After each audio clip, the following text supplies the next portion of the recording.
Hello guys, isang mapagpalang araw po sa atin lahat. So yan guys, shoutout po sa atin lahat. So yan po, update po tayo sa Baguio. Ayan po, ang oras po ngayon ay itong araw na ito ay bandang alas 5:20 ng hapon. Yan, so November 9, 2025. So yan po guys, medyo nagpaparamdam na yung bagyo dito sa Kamanilaan. At nandito po tayo ngayon sa Parañaque. So malakas po yung hangin. Yun po ang hagupit. Parang unti-unti yung hangin guys na parating. Sana ay wag nang tumuloy yung hangin na super typhoon. Sana ay lumihis guys. Kasi kawawa yung aking mga tuta. Kasi hanggang ngayon hindi ko sila nakita kasi hinahanap ko sila kanina. Hindi ko sila makita kung saan nilagay yung Blackie. Dahil hinakot niya guys, yung kanyang mga anak. So yan. At medyo maulan mula pa kanina ang umaga. Parang binabayo na tayo ng hangin na kakaunti. Sana ay hindi ito matuloy guys. Kasi kung matuloy itong bagyo na ito ay talagang makakapinsala ito. Lalo na sa ating mga kababayan sa mababang area dito sa Pilipinas. So yan po ay ang ating saging ay gumagalaw-galaw na. Medyo mahangin na talaga guys. Sana naman ay wag lumakas para hindi matumbang ating mga tanim ng mga saging, mga punong kahoy at mga niyog dyan sa mga ating mga karatig probinsya dito sa Pilipinas. Yan po, ang hangin ay humahagupit. Sana ay wag nang tumuloy ito guys. Talaga mahangin na talaga. So yan. At ang ating billboard ay tinanggal na po.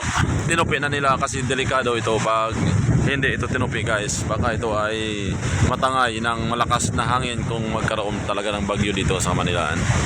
So yan, tinanggal po yan.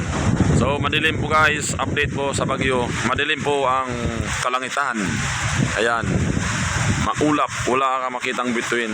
Wala na tayong makitang bituin ito guys. Kasi puro na puro na ulap nakatakip sa sa himpapawid. So yan, ang ating mga kasagingan, mga tanim natin. So ayan, tingnan nyo, humahagupit na pati ang ating malunggay. At siyempre tayo po ay medyo basa na kasi may kasamang ulan. Itong bagyo guys, may kasamang ulan at may hangin na kakaunti. Sana ay wag lumakas. Panalangin natin lahat na sana ang bagyong ito ay lumihis. Sana ay lumipat na siya sa ibang ibang planeta. So yan, aking mga tanim kawawa guys pag naglakas yung hangin kasi yung kamuting kahoy ko maaari itong bumagsak lahat. So ang ating mga alaga ay nagpapaulan din kasi nakita nila nandito ako sa labas. Yan, naglalaro pa rin sila guys. Kahit sila ay inuulan, lalaro pa rin sila, naglalaro. So yan na, grabe, sumisipol ang hangin. Yan, tingnan nyo guys, sumisipol ang hangin. Sana naman itong hangin na ito ay hindi lumakas. Tingnan nyo naman ang ating mga saging. Grabe. So yan, mag-ingat po guys ang lahat. So mga kaniyog, mag-ingat po ang lahat sa ating mga karatig probinsya dyan. Mag-ingat kayo palagi at manalangin po tayo na lang po ang ating sandata. Sana ay hindi na tumuloy ang bagyong ito. Kasi malaki po ang mapinsalang maiwan ito kung talagang dumaan to sa atin, sa area of responsibilities ng Pilipinas. Ayan.